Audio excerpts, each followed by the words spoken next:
दिल्ली के सीएम और बीजेपी नेता रेखा गुप्ता अक्सर अपने बयानों की वजह से चर्चा में रहते हैं। वो विपक्ष को घेरने का मौका हाथ से जाने नहीं देते हैं। इसके बीच उनके एक बयान की वजह से बॉलीवुड एक्टर ने उन पर निशाना साधा और इशारों इशारों में उनकी परवरिश पर एक सवाल उठा दिया। दिल्ली की सीएम और बीजेपी नेता रेखा गुप्ता अपने बयानों और विपक्ष के लिए तीखे तेवर को लेकर अक्सर चर्चा में ही आ जाती हैं। वो अपने बयानों के जरिए विपक्ष और पूर्व सरकारों को घेरने पीछे नहीं हट रहती हैं। मौका मिलते ही वो पूर्व सरकारों पर निशाना साध ही देती हैं।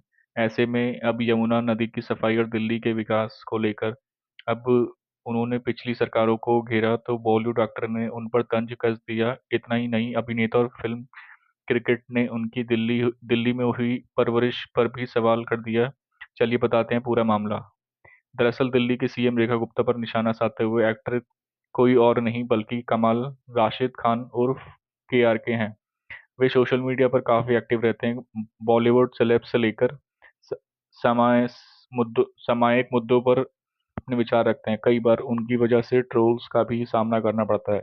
ऐसे में अब उन्होंने लेटेस्ट पोस्ट के जरिए दिल्ली की सीएम रेखा गुप्ता पर तंज कसा। केआरके ने रेखा गुप्ता को एक वीडियो एक्स पर शेयर किया।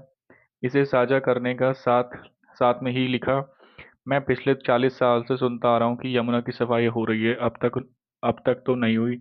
अब दिल्ली की सीएम रेखा गुप्ता ने इसी इसी काम पर लग गई हैं।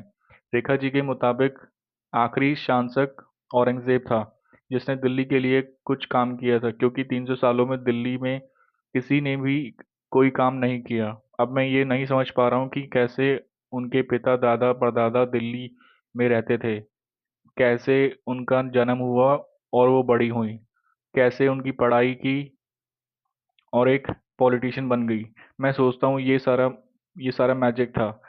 उनकी इस पोस्ट पर बहुत लोगों ने सपोर्ट भी किया, कुछ लोगों ने मजे लेने शुरू कर दिए। इसके साथ ही अगर दिल्ली की सीएम रेखा गुप्ता के इस बयान बयान इस बात की चाहे तो केआरके द्वारा शेयर किया एक वीडियो क्लिप में रेखा गुप्ता कहती हैं, हर दिन हर जल जैसे गुजर रहा है। दिल्ली यमुना सफाई की ओर एक एक कदम रोज बढ़ाती है। वो वो काम जो कि दिल्ली की पिछली सरकार के कार्यालयों में हुए कि नहीं थे। 3 सदियों का पिछड़ापन जो था वो आज की वर्तमान सरकार उस पर काम कर रही है। सीएम रेखा गुप्ता के इस बयान पर अब केआरके ने निशाना साधा है।